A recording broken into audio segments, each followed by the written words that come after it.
Welcome, everybody. Mike Hamilton here, coming back. We're going to start doing our third session in this webinar series.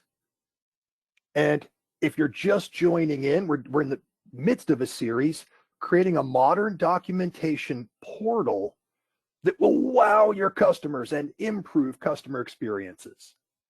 Now, big picture, what we're talking about is writing content in Flare. Pretty much everybody can handle that. But how do we get the presentation that we really want, the presentation that we really need to really kind of pull in that reader, that customer? And so much when it comes to look, feel, and branding just hinges around cascading style sheets. So kind of the subtitle for this session is we're going to be looking at cascading style sheets, but specifically in this session, images. How do we control images? How do we use images as content? How do we use images as attributes of our different styles? Now, this is a continuation. In last session, we looked entirely about how do we control our text. And then the first session was just more big picture strategy.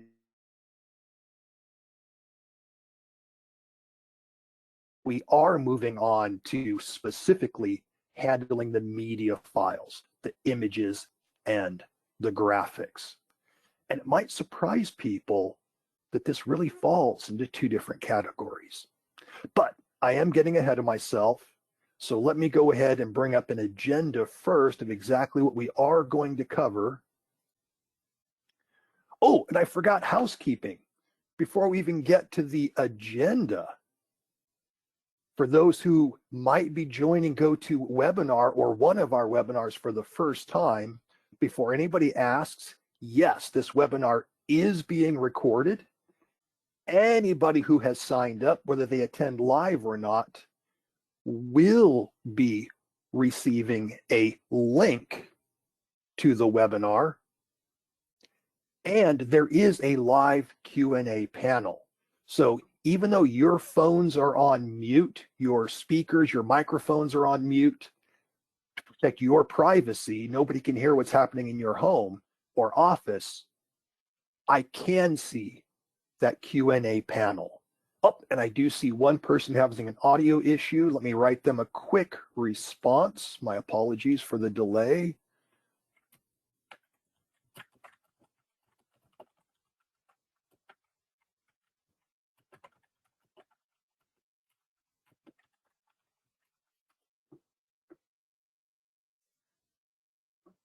All right, so I popped off a quick note to them, and I see a few of you saying the audio is great where you are, so thank you for that. That does let me know that I am broadcasting and that all is well. So it is being recorded. You can use the Q&A panel. I am running a second monitor so I can see that Q&A panel live during the session. Question from Craig, I'm confused. The title is Creating a Modern Documentation Portal. Creating a modern documentation portal could not be covered in one session.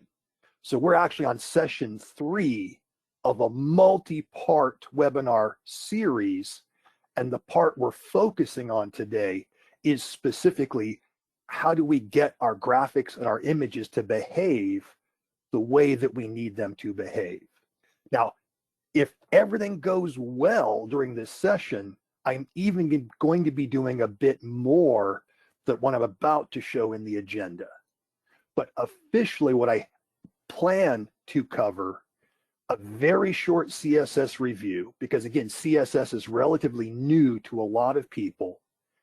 We're going to do an introduction about images. This is mainly for people who are coming from a word processor background and maybe they're new to content management. Then we're going to look at how do we use images not as content.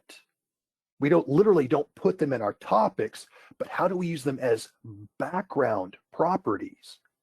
And now, especially if you want to move on to responsive design, it's critical that we use the images as actual background properties, but then we will be looking at how to use images as actual content elements as well, and some special settings we can have to have some basic kind of presentation control over images as content. And then finally, controlling text flow around images. All right, so that's the agenda. That's the big picture. For those who may be joining for the first time, super short CSS review. It's just what are cascading style sheets? It's a technique for controlling the look and feel of online content, browser-based content, or even PDF content for that matter, but it allows for complete and total separation of presentation from the actual content, from the topics that you write. The style sheet is just stored as a simple text file with a .css extension. That CSS file contains a collection of style rules that we will use to control the look and feel of our documentation. And that style rule has two parts. There's a selector. What is it we're trying to control? Is it a special kind of paragraph? Is it a heading 1? Is it a table? And then there's the declaration. Okay, how should that item I'm trying to control appear? Now, if you dig around in the code view, basically what the internals of your style sheet looks like, there'll be a statement like we have on screen here, and that first part where it says H1 there, that is the selector. What are we trying to control? And then over on the right, that is the declaration. How should it appear? How should it behave for this particular customer? Now, if you want to drill down even further, then even the declaration can be broken down into properties and values. Now, that's a pretty simple one. In the real world, they typically get more complex than that. A single selector can have multiple declaration statements. Whoop, went too far there. So here I've got H1, and I want it to be both bold and the color black. And the declaration statements are simply separated by a semicolon. In the real world, it is not uncommon for a declaration to have, a dozen or more of these properties defined. Only typically they're stacked vertically. It'd be pretty strange to have them horizontal like this. I did horizontal here just to fit the slide a little bit better, but normally it would be font weight bold, semicolon, next line, color hyphen, or color colon black, semicolon, and then the third line below that, I could set the text height. I mean, you can keep stacking these different properties as necessary to get the look and feel that you want. But basically, a collection of properties starts with the opening curly bracket, and it finishes with the closing curly black bracket. All right. Now, as far as the syntax goes, in the style sheet, if you want to do a custom style, it would be the selector dot and then the name of the class. So if I want a note type of paragraph, it would be p.note. And then in the style sheet itself, we have the selector and then class equals, or I got it backwards. p.myClass is in the style sheet, but in the topic, then we add the class equals property to the actual element.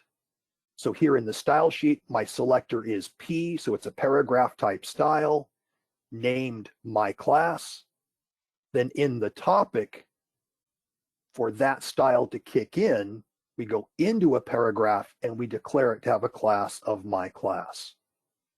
Now, for this to work, it has to be a double match. The selector has to match the element, and the class name has to match. If both of those match, then this declaration will be applied. If either of those do not match, then this declaration will not be applied.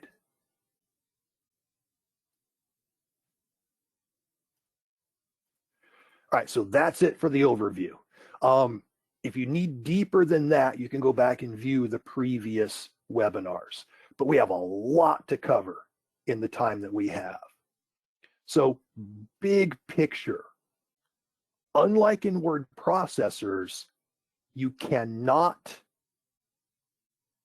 for lack of a better word, embed an image into one of your topics. Once we get into an XML, HTML, XHTML type world, images are always included by reference. They are not literally in your topics. There's a link. That link links to the image that's supposed to be in that spot, and they come together and they render in real time together. So they're always pulled in by reference. Now, if you go snooping around in the code of a topic, what you will see is something like this. There will be an image element, source equals, and there will be the path and the image name for your particular graphic.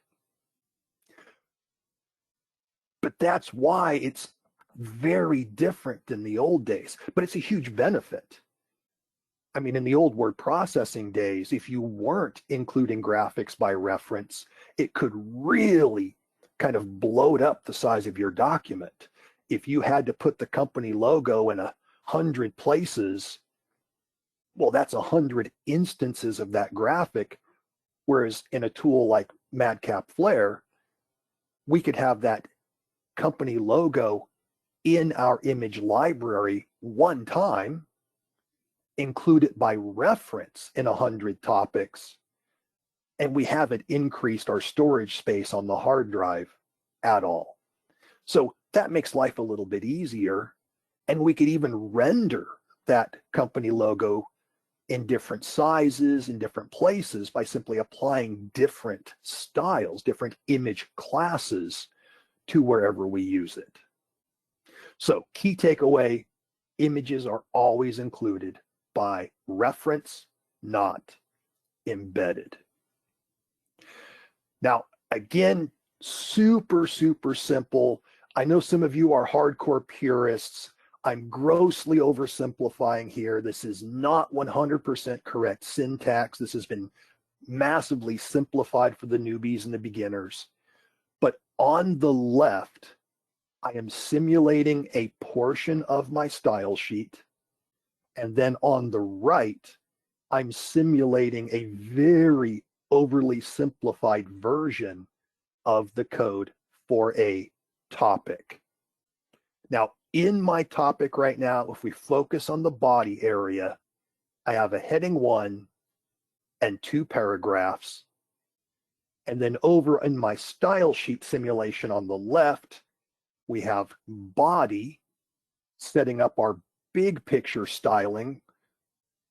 Again, if you go back and view some of the previous webinars, one of the key techniques to use, if you understand inheritance, is whatever your 80% use case is.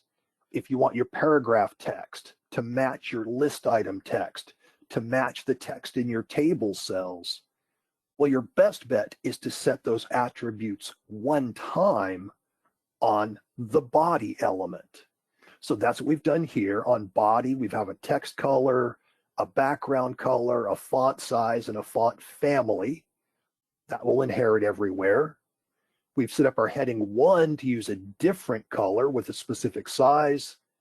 And then just for giggles, somebody put some extra margin bottom on the paragraphs.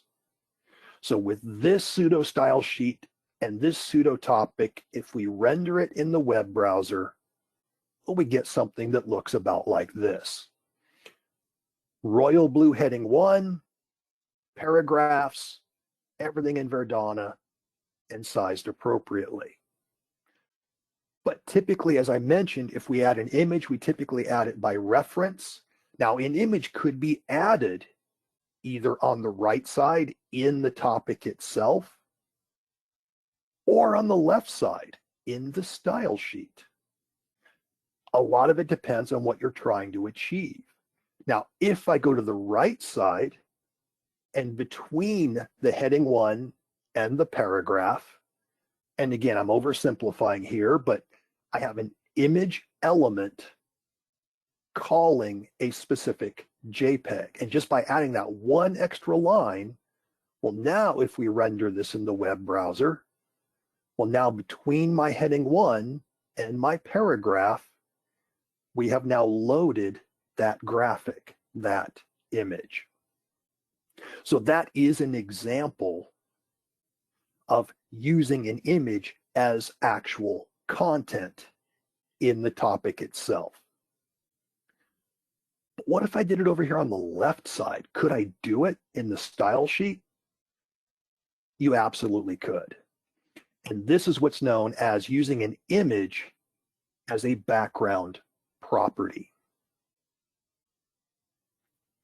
Now, any element can use an image as a background. I can have an image as a background on my heading 1. I did that with a customer just a few months ago. Their company standard from their old desktop publishing days was they actually had a color gradient. It went from a super dark gray to a light gray as a bar behind white text. And that was the look they wanted. And they thought they were going to have to give that up, moving to a topic-based, content management type world, moving out of a desktop publishing world. And no, you can absolutely do that in your style sheet. You just go to the heading 1 and establish the color gradient that you want, or, have an image with the gradient that you want. It can be done either way.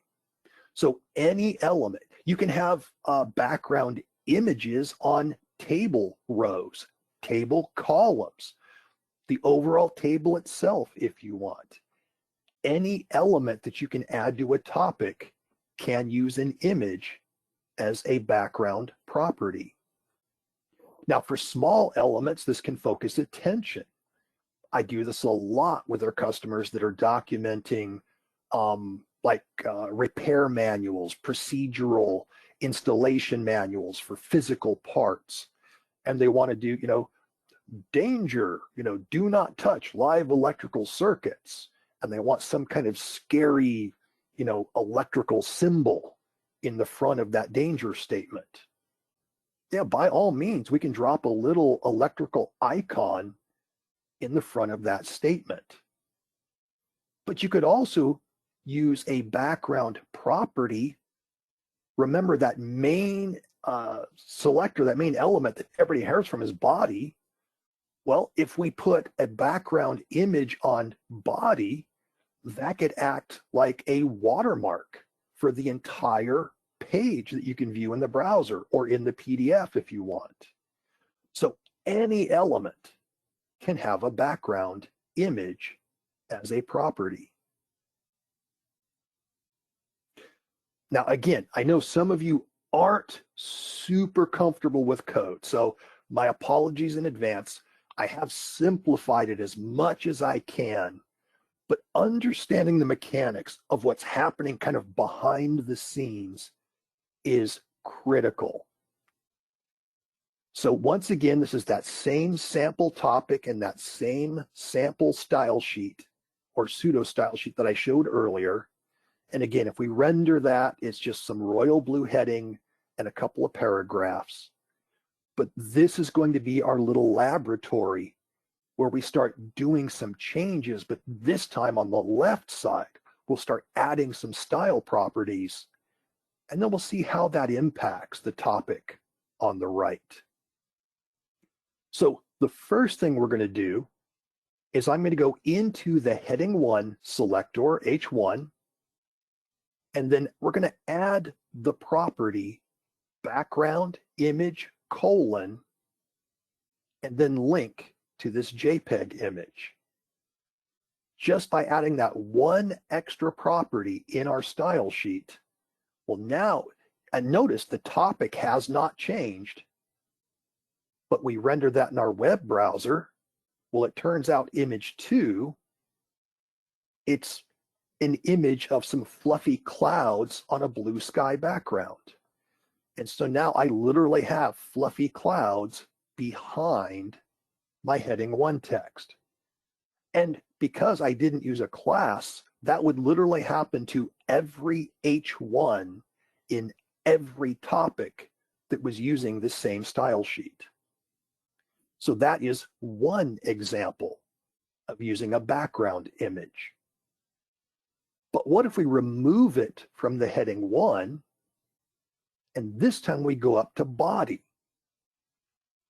I'll apply a different image. This time it's image 3, but it's the exact same syntax. It's just it's on body. And remember, body is the parent element to everything.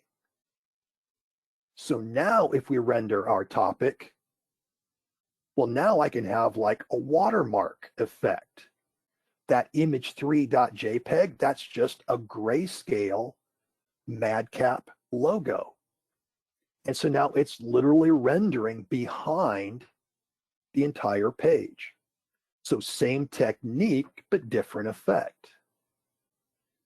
All right, so let's remove that background image off of body.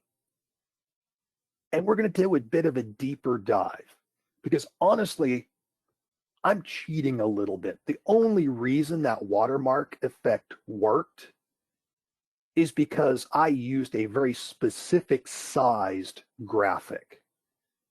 It's actually possible for that technique to go horribly wrong if you don't know what you're doing, because typically you can't just specify a background image. There's usually more to it than that.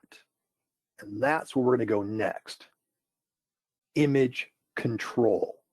What do I mean? Well, that background image attribute, it does let you choose the image, but there's going to be some default behavior that if you haven't worked with images in a style sheet context before, might be a little surprising. Additional control is available using the properties background repeat, background attachment, background position,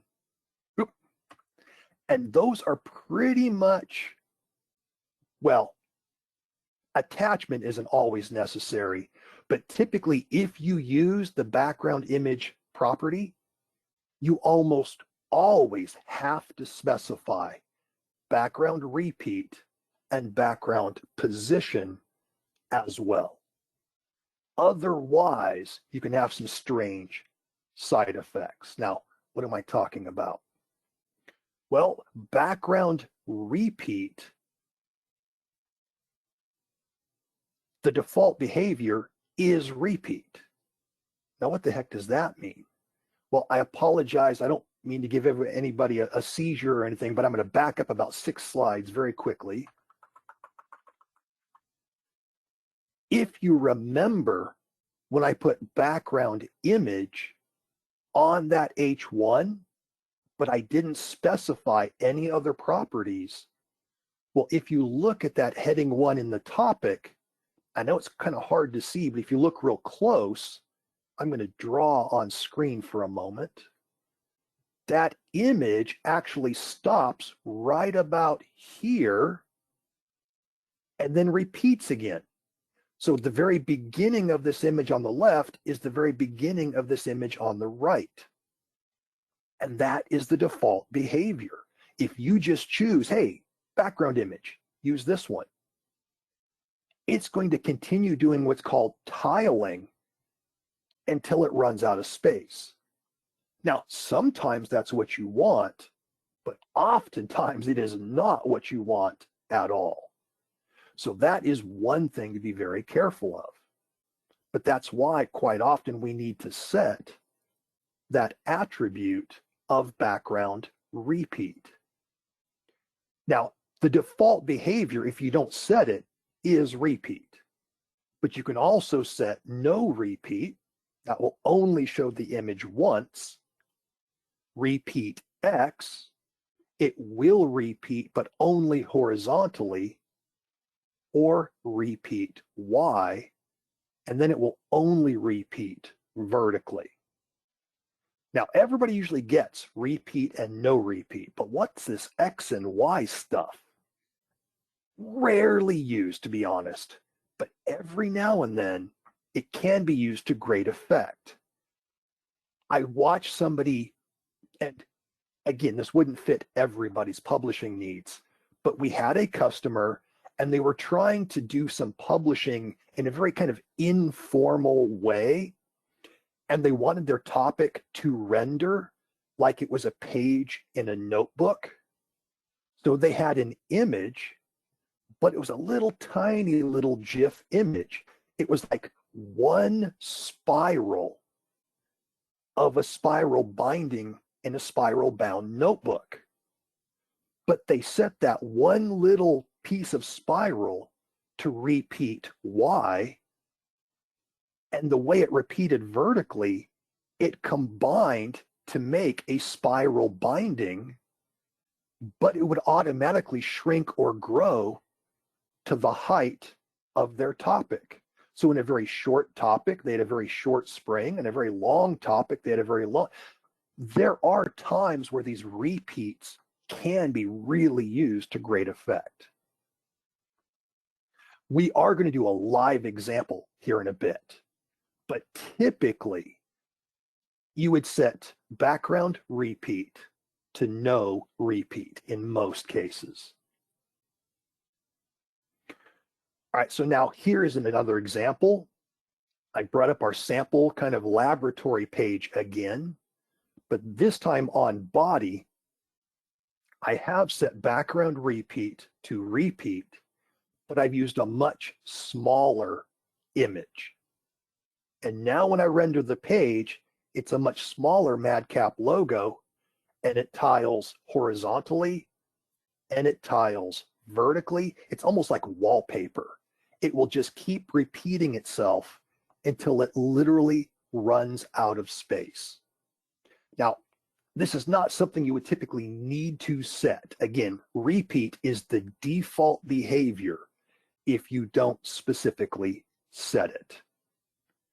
But if we now remove repeat and change it to no repeat, well, now when we render that topic, I still get my logo, but it only appears one time, and it's in the top left corner.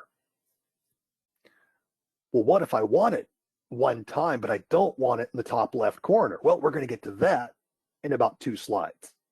But for now, we're just focusing on background repeat. So what if we change it from no repeat to repeat X? Well, again, then it will tile, but only horizontally. You can see that little MadCap logo spinning off to the right there. And if we change it to repeat Y, well, then the MadCap logo will stack up vertically on the far left. And again, that's that technique that they used to do that spiral binding look when they were trying to make it look like a spiral bound notebook. All right, so that was the background repeat property. Now we're going to look at background attachment. And I will be honest, some people love this. I don't use it much. I don't do a lot of watermarks and things like that, but it can be used to good effect. So the background attachment property, that determines how the image behaves when you use the scroll bar. And there's really 2 primary behaviors, scroll and fixed. If you're image is, if your background image is set to a background attachment of scroll, then when you scroll the text using the scroll bar, the image will scroll with the text. It's almost like the background image is glued to the back of your text. If you set background attachment to fixed, however, well, then it's like your background image is glued to the wall behind. And when you move that scroll bar, the text will scroll over your watermark, but the image will not move with the text. Now, I've tried to simulate this in a slide. It's a little bit tricky, but on the left, again, this MadCap logo, if I set background attachment to scroll, and notice the image is like connected to the word text there, as you scroll down, the text moves up and the image moves up with the text. But if background attachment is set to fixed, well, notice that little watermark image, it stays right where it's at. As you scroll down, the text will move, but the background image won't. It's fixed in place.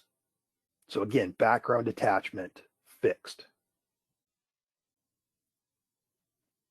All right, now the one that gets used the most, background position.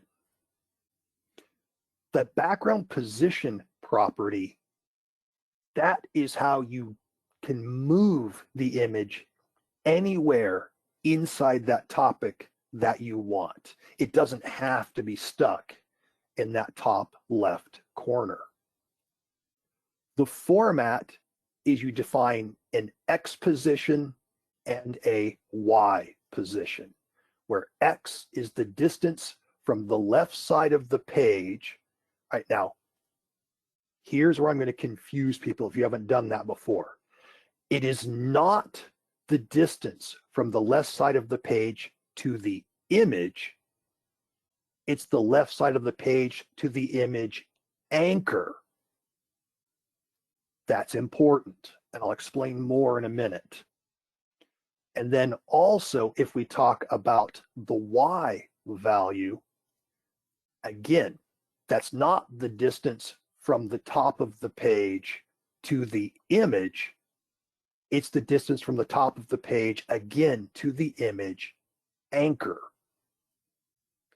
Now, the reason this is confusing and the reason I'm making a big deal out of this is the anchor point is the point on the graphic, on the image, where all these measurements are taken from. But the reason it's tricky, it moves. Now, that's not fair. You're right, it isn't, but it's how it works. So let's bring up an actual example, and I'll try and explain what I'm talking about here. And the more you think about it, it makes sense. It needs to move. But before we get too deep, those X and Y values, they can be fixed values, inches, centimeters, mil, but normally they're in something like percentages, or you can even say top, center.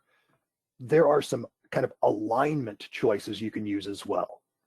Now, to explain that anchor situation, I'm going to set a background position of 75%, 75%. So my X is 75%, my Y is 75%. Now, what does that mean? Well, again, we'll pull up our little laboratory style sheet on the left, our laboratory topic on the right.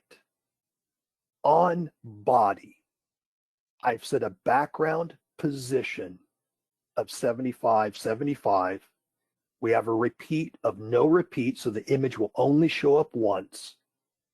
And now when we render this, well, we get the image, and it's 3/4 of the way across and 3/4 of the way down. Now, here is what is tricky. This is that anchor point that I was talking about. Whenever there's a background position, the first thing that the browser or the transformation engine, if Flare is producing something like PDF, is going to do is go to the image first. And if we have a 75% X and a 75% Y, well, the first thing it does is go to the image and say, okay, let's go 75% to the right. Let's go 75% down. Okay, there is the anchor point.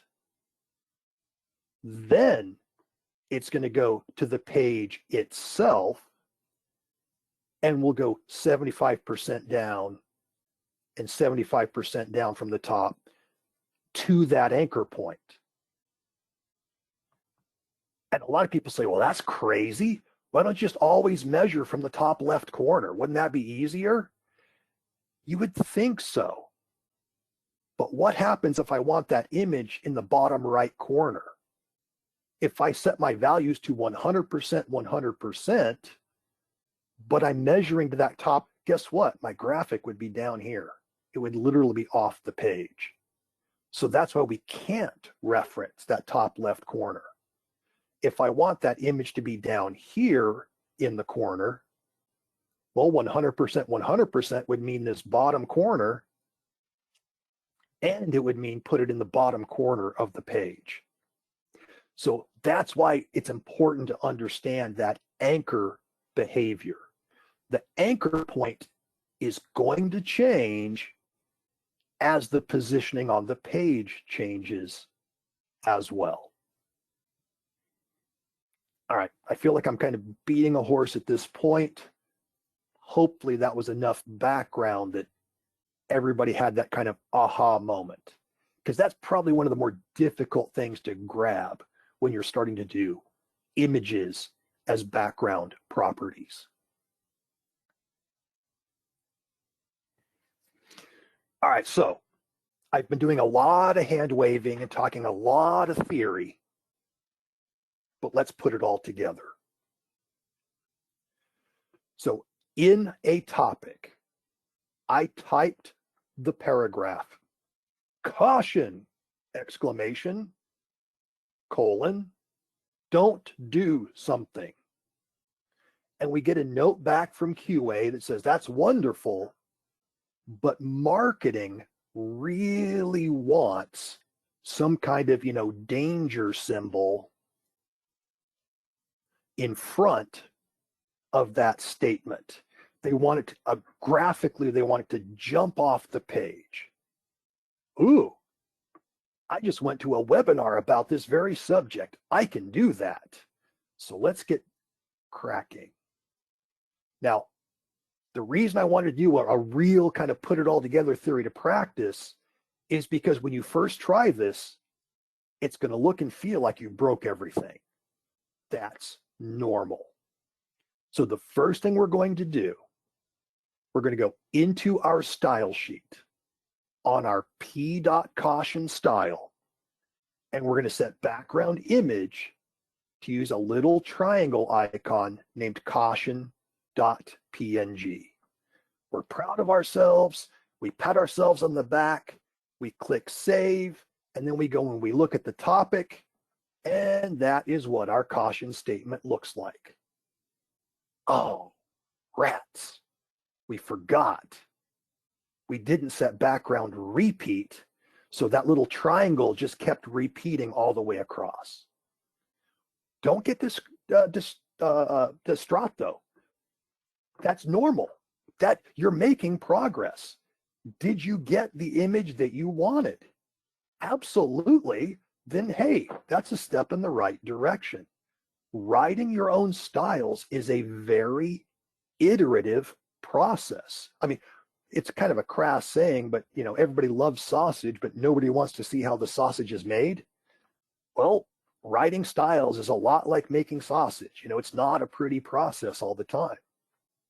But we're a step in the right direction. We have the image that we need. All right, so let's keep going. Let's add background repeat, no repeat.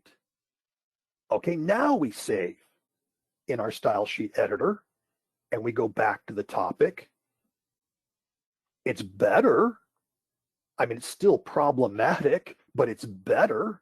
We only have one little triangle now. Now, we have some problems. If I look at this analytically, well, the bottom of my image is flush with the bottom of my text, but the image is taller than, so the top of the image is getting trimmed off. Okay, that's problematic. The image is behind the text, not in front of it.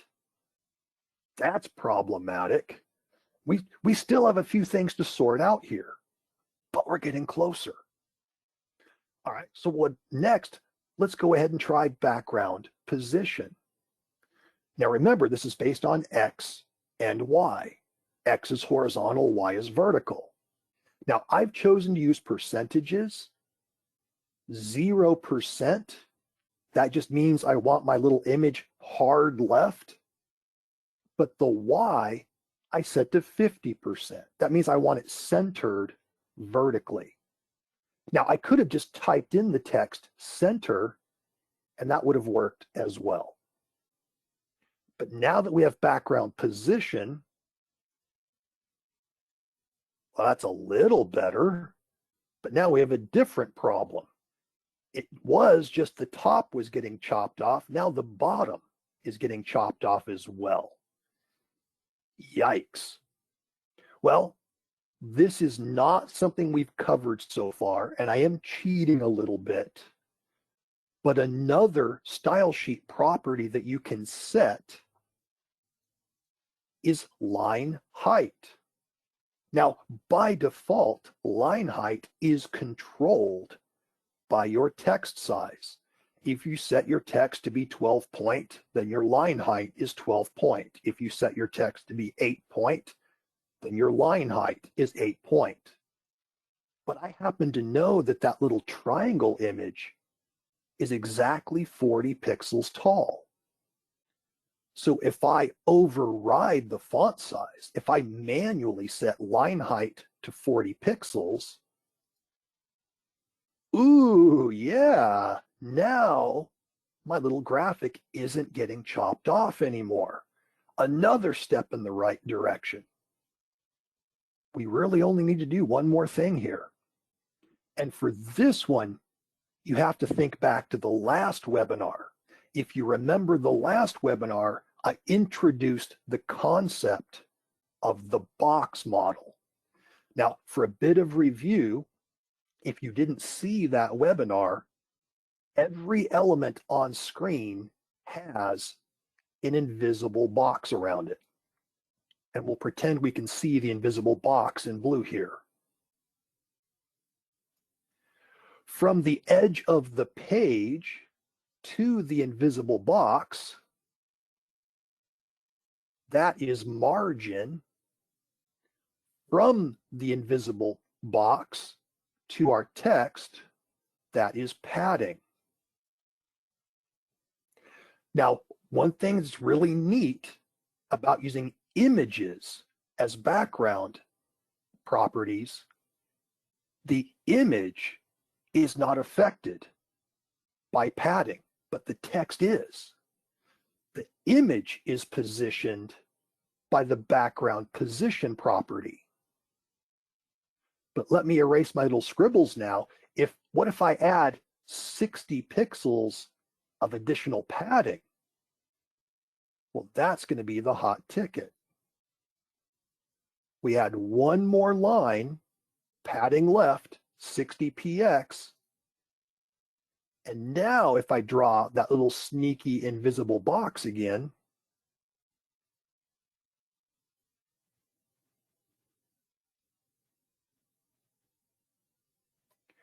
we now have 60 pixels of padding value. So the text just moved to the right, but the image did not move because the image has an X background position of 0%. So this is how I can move the image independent of moving the text. But that's more kind of a real world use case, kind of putting it all together. just to get that one little graphic in front of the word caution, we had to set 1, 2, 3, 4, 5 separate properties. And again, in the real world, you're not going to have to remember all of this syntax. You would literally just bring up your copy of Flare, go into your style sheet editor, and then once we go into the style sheet editor, you can look up those values, and Flare will let you set those values, in a nice, beautiful environment. If I come down to, let's do a sort. Let's just look at image styles here. Or no, I don't want to look at image styles because we're actually doing this on body for this example. Or no, that was a caution. So let's see, do I have a p dot caution? P dot caution. Actually, that's a bad, let's do p dot danger. I think this one's better set up for us. So I'll double click on that, open it up. And if we go to position, again, I can set my X and my Y values here. If we go to borders, I could set the padding value that we needed to set. So all of these different properties I need to set, they are right here in the style sheet editor. Again, you don't have to, memorize the syntax that I'm sharing here. But as I said, it's important to know, okay, when you choose those options, this is the syntax that Flare is actually writing behind the scenes. All right, so a review of background images, basically applying images at the style sheet level. Background image, that lets you choose the image. Background repeat controls the tiling. Background attachment, that controls the scroll behavior. Background position lets you move it around in relation to the rest of the page. And that's pretty much it. Now, to show you like an advanced example, why should I care? Well, when it's done properly, it gives you a ton of control.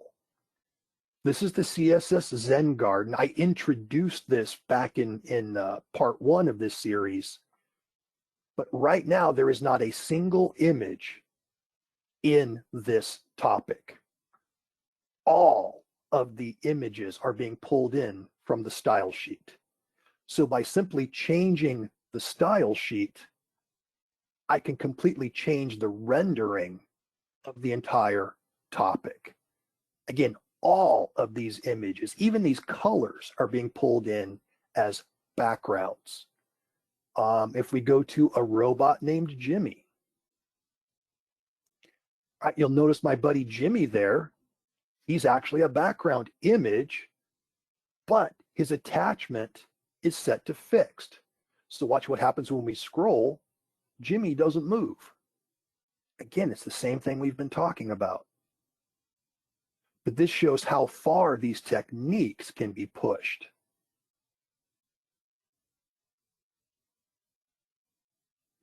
Oh, question from Keith. What happens in the example you've just given if that p dot caution ends up having a line break? That will be problematic.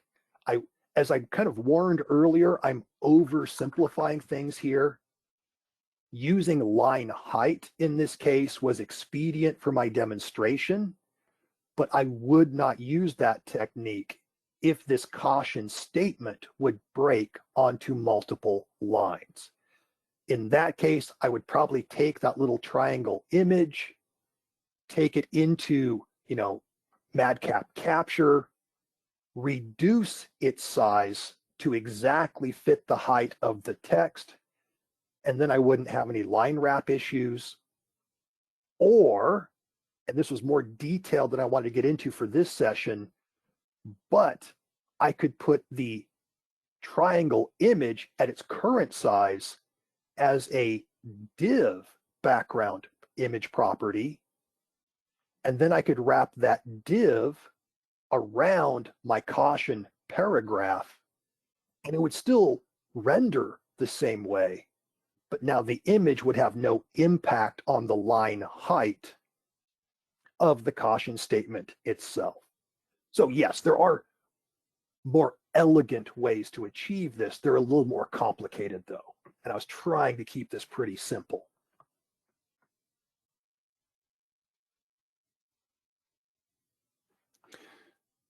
Ooh, and Felicity asked the same question. So hopefully I got two answers for the price of one there. All right, but now shifting gears, what if you do want to control an image that's an actual screenshot or a digital photograph of a piece of equipment, a product that you sell? What if you don't want to add it through the style sheet, but it is literally content in the topic? Are there other effects that we can use? Oh, absolutely. So let's move back to the topic side of the house, the right-hand side, and we'll put our image back in. And once again, it's my little friend, the little deer. But if you don't specify anything, then an image acts as a block level element. It just shoves everything else down the page, and you end up with all of this dead space to the right of the image. And that may not be what you want. Is there a way to get images that you use as content to play nicely? Absolutely. There is a property called float. And if you want more of that kind of newsprint look, where your topic text literally flows around the image, well, that is when the float property is used. Now, the float property has three values: none, and again, you don't have to set that. That's the default behavior. That's where it just shoves everything down the page. Or you can set float right or float left. And the right or the left is talking about the image itself. If you set float right, then the image moves right. If you set float left, then the image will move left. To go back to our little laboratory, I still have that image in there, but now we're also going to modify the style sheet. I'm going to give that image the class name of deer. So you notice the image now says class equals deer. And in the style sheet, any image named deer, I have set to float right. So now when we render the page, the image moves to the right and the rest of the topic just flows around it. Now, float rights, those are pretty safe. I know a lot of people like to use those. But if you want to use a float left, be careful. Sometimes you can have unintended side effects. So let's change this. Same topic with the same class name, but this time in the style sheet, we'll set it to float left instead. Well, everything flows around the image, including the heading too. And some people don't like that. They think, well, okay, it's great for the paragraphs to flow, but when it comes to a heading, that should really go back to being a block level element. That heading 2 should be below that image. How do we make that happen? Well, the float behavior initiates this flowing of text, but you can break that behavior as well. The trick to breaking that behavior is determining, okay, what should it break for? In this case, a heading 2. So we're going to add a new property to our heading 2 style. Now, what property are we going to add? A property called clear. all a clear does is say, ignore the most recent float. So in our case, we set the float on the image. Okay, great, the page is flowing around it, but now we get to the heading 2, we want to tell the heading 2, nope, you're in charge. Ignore the float. So we can set a clear property to be clear left. It will only ignore left floats. Clear right, it will only ignore right floats. Or clear both, and then it will ignore all floats. It just goes back to being block level content. So in our example, we're going to go to the heading 2 style, add one more property, clear both on the heading 2. And so now when we render, the image has the float, so the paragraph flows around it. But then the heading 2 has the clear, so the heading 2 goes right back down to the block level behavior.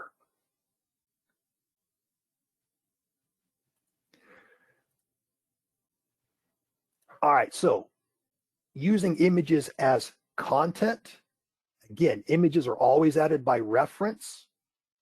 The float property allows you to have that newsprint look. Float right, it doesn't move the text, it moves the image right. Float left moves the image left. And then we have that clear property if we want to override that float behavior. All right, so that's going to wrap up what we officially planned to cover today. To sum up, we talked about images as background properties first, calling your images from the actual style sheet itself. We looked at the special effects, how to control the repeat, the positioning, how to do watermarks, all the other attributes. Then we looked at how to use images as actual content, either screenshots or digital photos, how to use that float effect, and then how to use the clear effect. So that's going to wrap up the official portion. Before we wrap up and get to Q&A, marketing does have some announcements. Just because you sat through the webinar, that does entitle you to some kind of sneaky back pocket discounts. If you're switching from any of the legacy tools out there, just mention that you attended this webinar, and that will get you a discount.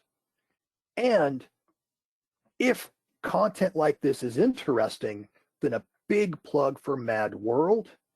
Now, if you haven't been to Mad World before, which we understand, we had a strange year behind us, but we're hoping by October things will open up enough again that we can start doing conferences again. What I just presented would typically be in the beginner track. Typically at Mad World, there is also an intermediate track and an advanced track. We run multiple tracks at the same time, and it's usually, depending whether you go for the conference or the pre-day, it's 2 or 3 full days of just in-depth training from the moment we finish breakfast all the way up until dinner time. And it's usually a really good time. Now, this will be the first Mad World in our Austin office area. Traditionally, we've held them in San Diego, our headquarters location. But we figured we'd try and change it up, get it a little more central so that people could fly in a little bit easier. Question, will we have a virtual option? Because of the way of the world right now, that is in discussions, but we have to figure out all the details. It might happen, not sure yet.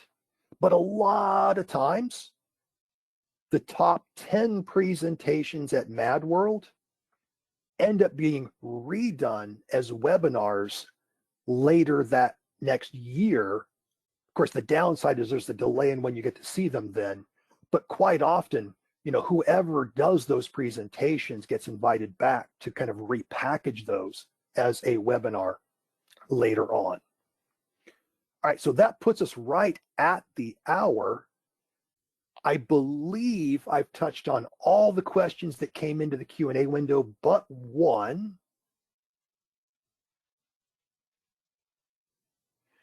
The question is, currently, because I kind of goofed up my imports, all of my images are all over the place in my Flare project. If I move them all into resources, images folder, will all the references still work, or will I break everything? Good question. The answer is, as long as you move them in Flare, you will be fine. So if you have images all over the place and you want to move them into resources and the images folder, just make sure you do it from inside Flare. Grab the image, drag and drop. When you do that, Flare's going to pop up a dialog. Now, I don't have any out of place images right now, so let me just cheat. If I move a topic right now, let's move a procedure out of the procedures folder and into the getting started folder. Do a drag and drop. Well, again, theoretically, that would break a bunch of links, but Flare just popped up and said, hey, do you want us to fix those links for you? You click the update links button, the image will move, and all the references and links will still work. Even if that image was being used in 1,000 topics, Flare will fix all of those image links in 1,000 topics for you. Now, do not try to fix it using Windows Explorer. If you go in with Windows Explorer and you're just going to end up with a pile of broken images, and it's going to be a mess to fix.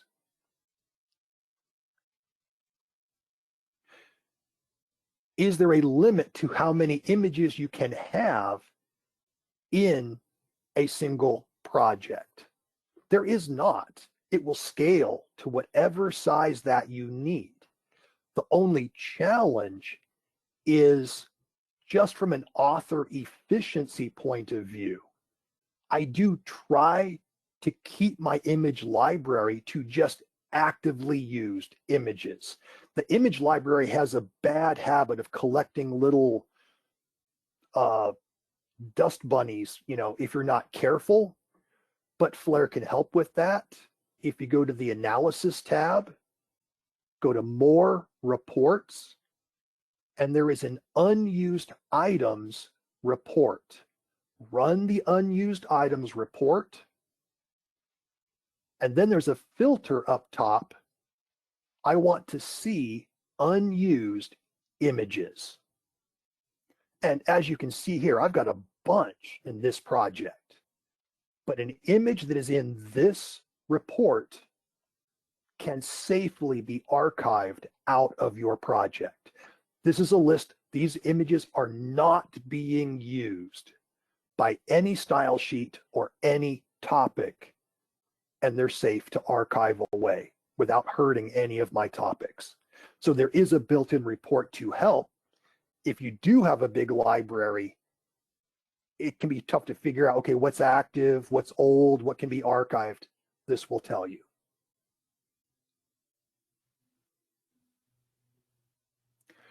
Question: I have a figure caption associated with my images.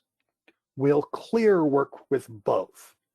If your figure caption has a float on it to match the image float, then yes, a Clear on, for example, an H2 would go back to block behavior and ignore both of those floats, both on the image and on the figure caption.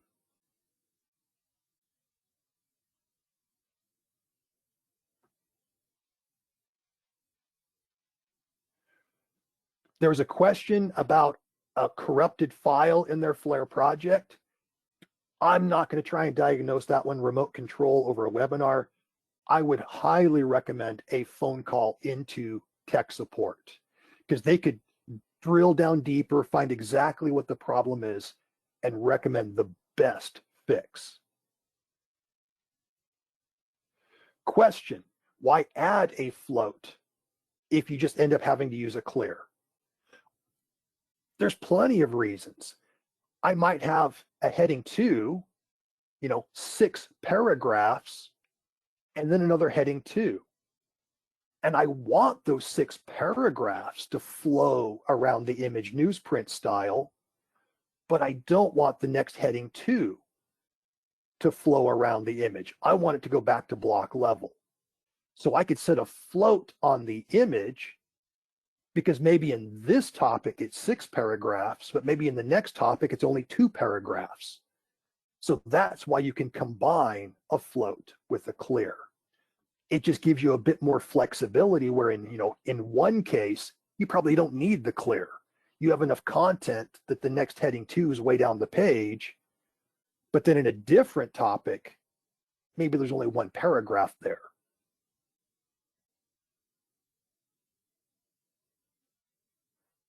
You have the figure, caption, and the image together in a div with a float on the div. Yes, a clear on the heading 2 would then defeat that float on the div as well. It doesn't matter what has the float applied to it. When you apply a clear, it ignores all previous floats at that point. All right, with that, we're about 7 minutes past the official hour. I think we are going to stop at this point. I've hit all of the questions that came in the Q&A window. So with this, I would like to say thank you. Now, I did see a couple of people, they think this might have been too basic for them. If that's the case, then I would recommend just go ahead and hopping up to our website.